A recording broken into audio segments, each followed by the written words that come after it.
શ્રી સોમનાથ મંદિરમાં કાર્તિકી પૂર્ણિમાની મધ્યરાત્રિએ અદ્ભુત અમૃત વર્ષા યોગ રચાયો।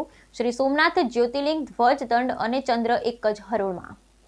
વર્ષમાં માત્ર એક વખત કાર્તિકી પૂર્ણિમાની મધ્યરાત્રિએ થોડી મિનિટો માટે સર્જાય છે સોમનાથ અમૃત વર્ષા સંયોગ। ચંદ્ર પોતાના નાથ સોમનાથ મહાદેવની પોતાની પ્રભા એટલે કે પ્રકાશથી કરે છે અભિષેક। આ સંયોગના દર્શન કરવા દેશ વિદેશના શ્રદ્ધાળુ પ્રતિવર્ષ સોમનાથ પહોંચે છે। કરોડો ભક્તોની અખંડ આસ્થાના કેન્દ્ર એવા પ્રથમ જ્યોતિર્લિંગ શ્રી સોમનાથ મંદિર ખાતે પ્રતિવર્ષ કાર્તિકી પૂર્ણિમાની મધ્યરાત્રિના 12 કલાકે અદ્ભુત ખંગોળીય સંયોગ રચાય છે, જેમાં વર્ષમાં માત્ર એક જ વખત ખાસ કાર્તિકી પૂર્ણિમાની રાત્રિએ ચંદ્રદેવ શ્રી સોમનાથ મંદિરના શિખર પરનું ત્રિશુલ ધ્વજદંડ અને શ્રી સોમનાથ જ્યોતિર્લિંગ એક જ ક્ષિતિજમાં આવે છે। માનવામાં આવે છે કે જે સ્થાન પર ચંદ્રદેવને ક્ષય રોગમાંથી શિવજીને મુક્તિ આપી તે સ્થાન પર શ્રી સોમનાથ મહાદેવનો અભિષેક કરવા માટે પ્રતિવર્ષે કાર્તિકી પૂર્ણિમાની રાત્રે ચંદ્ર પોતે પધારે છે।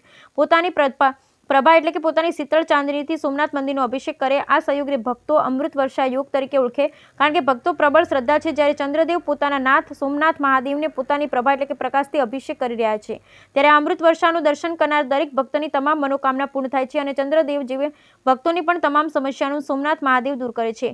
અમૃત વર્ષા યોગના દર્શન કરવા દેશ વિદેશથી શ્રદ્ધાળુ સોમનાથ પહોંચ્યા હતા। ભક્તોએ પોતાના અને પરિવારના કલ્યાણની સાથે વિશ્વના કલ્યાણની સોમનાથ મહાદેવને પ્રાર્થના કરી હતી। કાર્તિકી પૂર્ણિમાના આ અદ્ભુત સંયોગને અનુલક્ષી સોમનાથ મંદિરના રાત્રિના 11 વાગે મહાપૂજા કરવામાં આવી, તેમજ પરંપરા અનુસાર મધ્યરાત્રિએ 12 કલાકે સોમનાથ મહાદેવની મહાઆરતી કરવાની આવી હતી। તેમાં દેશ વિદેશમાં આવનારા ભક્તો હર હર મહાદેવ જય સોમનાથના નાદથી સોમનાથ મંદિર પરિસર ગુંજી ઉઠ્યું હતું।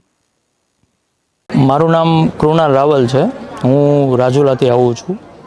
અહીંયા હર વર્ષે કાર્તિકી પૂર્ણિમાના દિવસે ભગવાન ભોળાનાથ દેવોના દેવ મહાદેવ જેમણે ચંદ્ર ભગવાનને અહીંયા ધારણ કરેલા, જે ચંદ્રમૌલીશ્વર મહાદેવ કહેવાય, જે સોમનાથ મહાદેવના આ મંદિરની અંદર દર વર્ષે એક ખગોળી એવી ઘટના બને છે કે રાત્રિના 12 વાગે મહાઆરતી થાય છે। મહાઆરતી બાદ રાત્રિના 12 વાગ્યાના સમયે ચંદ્ર ભગવાન જે છે એ એકદમ તે મંદિરના શિખર ઉપર આવે છે અને જ્યાં આગળ ભગવાને ચંદ્ર ધારણ કર્યું હતું એ જગ્યા આ છે।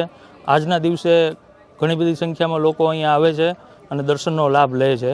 શાસ્ત્રની અંદર કહેવાય છે કે દક્ષ પ્રજાપતિએ જ્યારે ચંદ્ર ભગવાનને શ્રાપ આપેલો અને શ્રાપમાંથી ભગવાનને ભોળાનાથે જ્યારે ચંદ્ર ભગવાનને મુક્ત કર્યા હતા એ પણ એક ઘટના સાથે જોડાયેલી છે। પણ આજની જો વૈજ્ઞાનિક દ્રષ્ટિએ ખગોળીય દ્રષ્ટિએ જોઈએ તો જે આ ઘટના બને છે એ ઘટના ખૂબ જ અદ્ભુત અને જોવાલાયક હોય છે। લોકો હજારોની સંખ્યામાં આવી અને અહીંયા દર્શનનો લાભ લેતા હોય છે। કાર્તિક પૂર્ણિમાનો મેળો એટલે આખા સૌરાષ્ટ્ર પંથકમાં જેની લોકો આતુરતાથી રાહ જોતા હોય છે એ મેળાને આજે 5મો દિવસ એટલે કે કાર્તિકી પૂનમ અને આજે એની પૂર્ણાહુતિ છે। ત્યારે ખાસ કરીને આજના દિવસે સોમનાથ મંદિર આમ તો 5 દિવસ રાત્રે 11 વાગ્યા સુધી દર્શનાર્થીઓ માટે ખુલ્લું રાખવામાં આવે છે। ખાસ કરીને જ્યારે આજે કાર્તિક પૂર્ણિમા છે ત્યારે રાત્રે 12 વાગે ભગવાનની મહાઆરતી થાય અને એ જ સમયે એક અદ્ભુત નજારો એટલે કે રાત્રે 12 વાગે બરાબર ચંદ્રમાં મંદિરના બરાબર શિખર ઉપર એના દર્શન થાય છે। આજના દિવસે લગભગ આ 5 દિવસમાં 11 લાખથી વધારે લોકોએ અંદાજિત આ મેળાની મુલાકાત લીધી છે। મેળામાં આ વખતે સોમનાથ ટ્રસ્ટ અને જિલ્લા વહીવટીતંત્ર દ્વારા સુંદર એક સાંસ્કૃતિક કાર્યક્રમોનું આયોજન કરવામાં આવ્યું હતું, જેનો પણ લોકોએ મોટી સંખ્યામાં લાભ લીધો છે।